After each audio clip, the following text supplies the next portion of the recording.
Here's something nobody tells you when you get a job offer. The number on your contract, your salary, is not the number that actually runs your life. The number that runs your life is what lands in your bank account every single month after HMRC has taken their share. And the gap between those two numbers is bigger than most people expect, sometimes shockingly so. Today we're going to do something really practical. We're going to take 4 of the most common salary levels in the UK, £25,000, £35,000, £50,000, and £75,000, and we're going to strip them right down, after tax, after national insurance, after the real cost of actually living in this country. We're using real data, HMRC tax figures for 2025 to 2026, and ONS data on what British households actually spend their money on.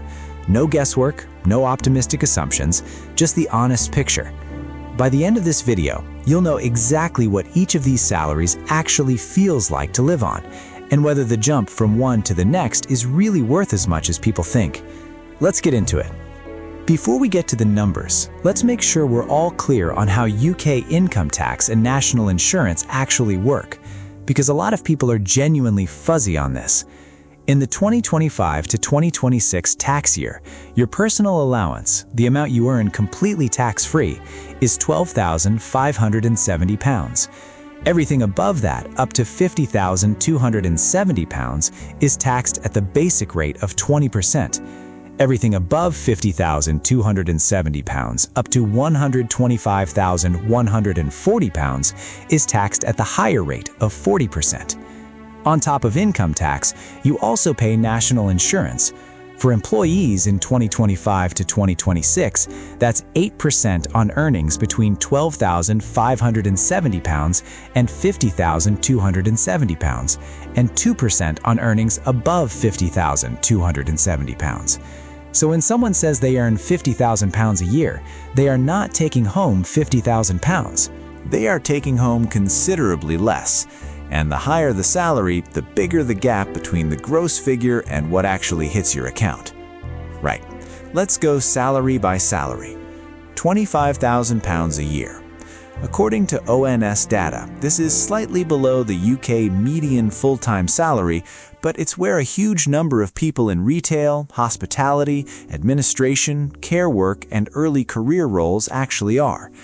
The tax breakdown: gross annual salary, £25,000, personal allowance, $12,570 tax-free, taxable income, $12,430, income tax at 20%, £2,486, national insurance at 8%, £996, total deductions, £3,482, take-home pay, £21,518 per year. Monthly take-home is approximately £1,793. So, from a $25,000 salary, you're actually living on £1,793 a month. That is your real income. That is what pays the rent, the food, the bills, the travel, everything. What does £1,793 a month actually look like? According to ONS household expenditure data, the average British person spends roughly £750 to £900 on rent or housing costs, and in most UK cities outside the north, that figure is at the lower end of achievable. £200 to £250 on food and groceries, £150 to £200 on transport, car costs or public transport, £100 to £150 on household bills, energy, broadband, council tax contribution, £50 to £80 on phone and subscriptions. That's roughly £1,250 to £1,580 gone before you've bought a coffee, seen a friend, or done anything that makes life enjoyable. What's left, somewhere between £200 and £500 a month, is everything else. Savings, socializing, clothing, emergencies, holidays. The honest reality of £25,000. On £25,000, you are not struggling in the dramatic sense, but you are tight. Every unexpected expense is a problem. Saving is possible, but genuinely difficult. Living alone in most UK cities is a stretch. This is a salary where flat shares, careful budgeting, and very deliberate financial choices are not optional, they are necessary. £35,000 a year. This sits close to the ONS median full-time earnings figure for UK employees, making it perhaps the most representative salary of the average British worker. The tax breakdown. Gross annual salary, £35,000. Personal allowance, £12,570 tax-free. Taxable income, £22,430. Income tax at 20%, £4,486. National insurance at 8%, £1,786. Total deductions, £6,272. Take-home pay, £28,728 per year. Monthly take-home, approximately £2,394. So £35,000 gross becomes £2,394 a month in your pocket. The jump from £25,000 to £35,000 feels enormous on paper, a £10,000 pay rise. But in take-home terms, the difference is only £601 a month. Not nothing, but not the life-changing leap people imagine. What does £2,394 a month actually look like? With the same ONS expenditure framework, housing, £800 to £950, food, £220 to £260, transport, £150 to £200, bills, £120 to £160, phone and subscriptions, £60 to £80, core outgoings, roughly £1,350 to £1,650. That leaves somewhere between £750 and £1,000 a month for savings, leisure, clothing, holidays, and life. The honest reality of £35,000. This is the salary where you start to feel like you have some control. You can save, not dramatically, but consistently. You can go out without checking your balance first. You can handle a small, unexpected expense without it derailing everything. But make no mistake, £35,000 in the UK in 2026 is comfortable, not wealthy. It does not get you onto the property ladder easily. It does not give you financial freedom. It gives you stability, and stability is genuinely valuable, but it requires discipline to make it work well. The trap at this salary level is lifestyle inflation. The extra £600 a month versus £25,000 can very easily disappear into a nicer flat, more eating out, and an upgraded phone, leaving you no further forward financially than you were before. £50,000 a year. This is where things start to feel meaningfully different, and it's also where the UK tax system starts to take a noticeably larger bite. £50,000 sits right at the top of the basic rate tax band. Earn a single pound more and you tip into the higher rate. The tax breakdown. Gross annual salary, £50,000. Personal allowance, £12,570 tax-free. Taxable income, £37,430. Income tax at 20%, £7,486. National insurance, 8% on £37,700, £3,016.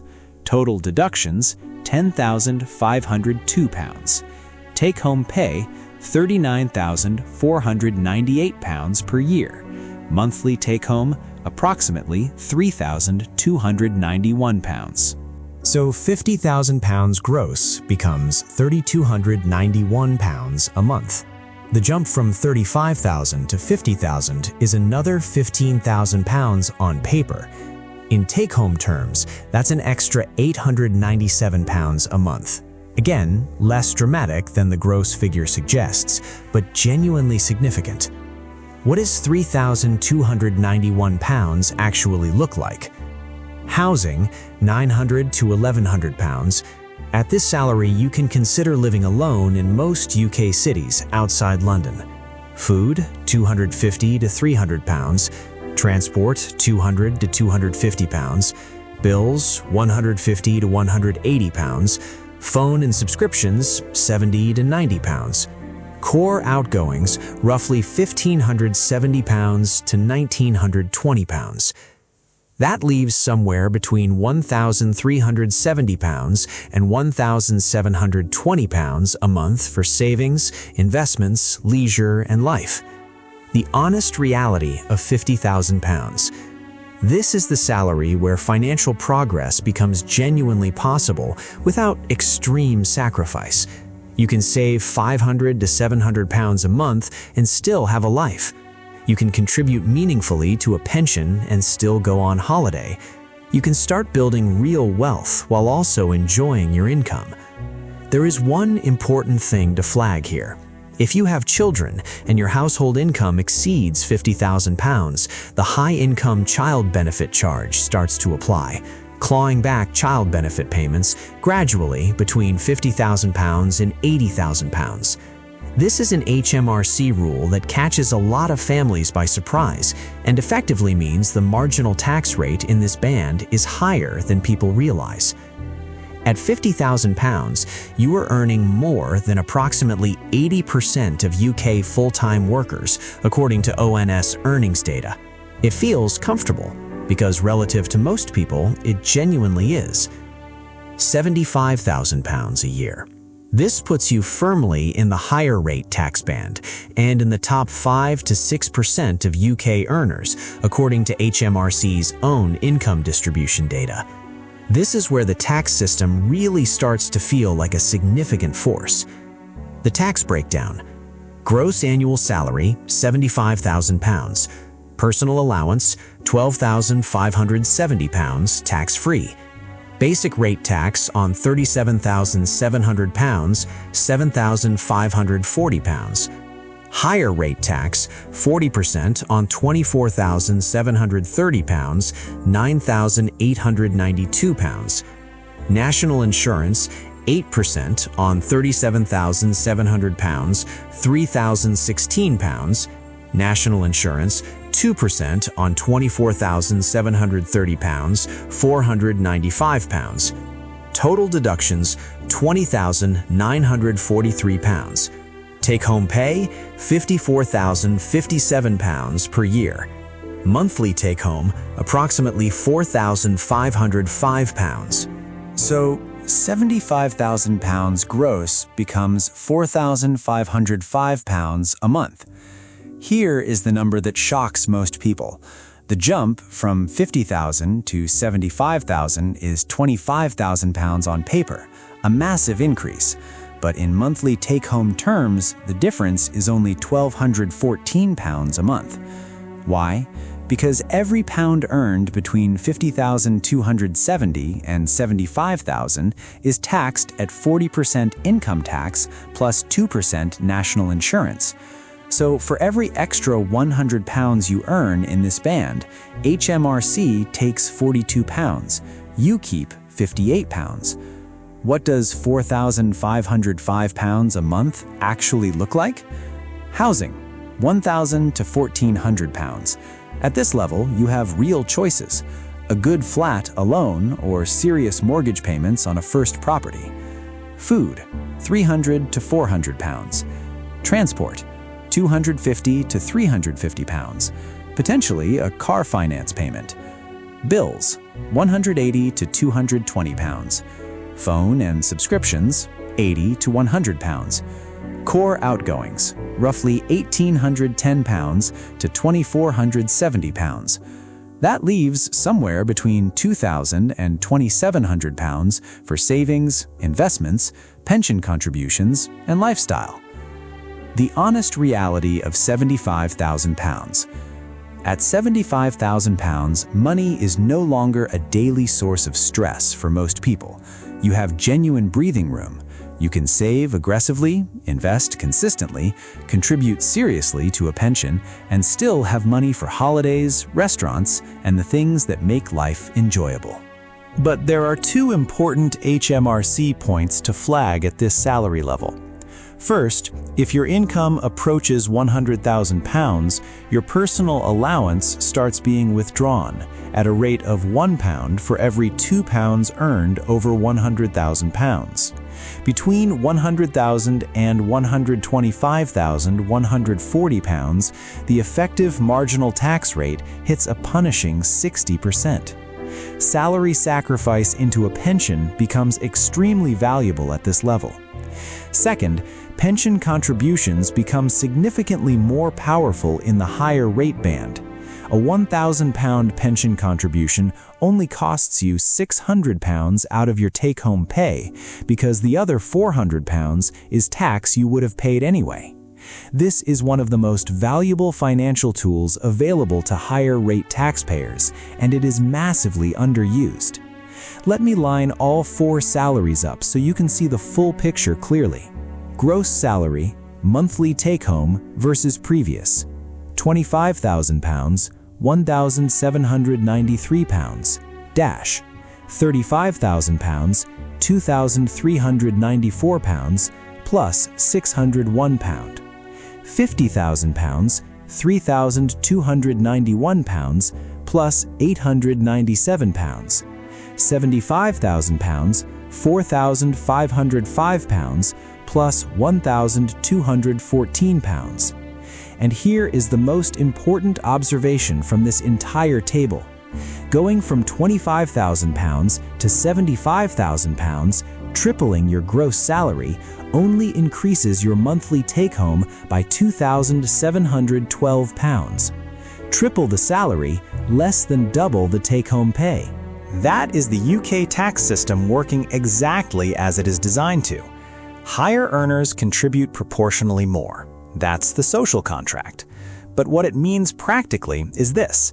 Your lifestyle and financial outcomes are not determined by your gross salary anywhere near as much as people assume. They are determined by what you do with what lands in your account. Someone on £35,000 saving 25% of their take-home is building more wealth than someone on £75,000 saving 5% of theirs, every single time.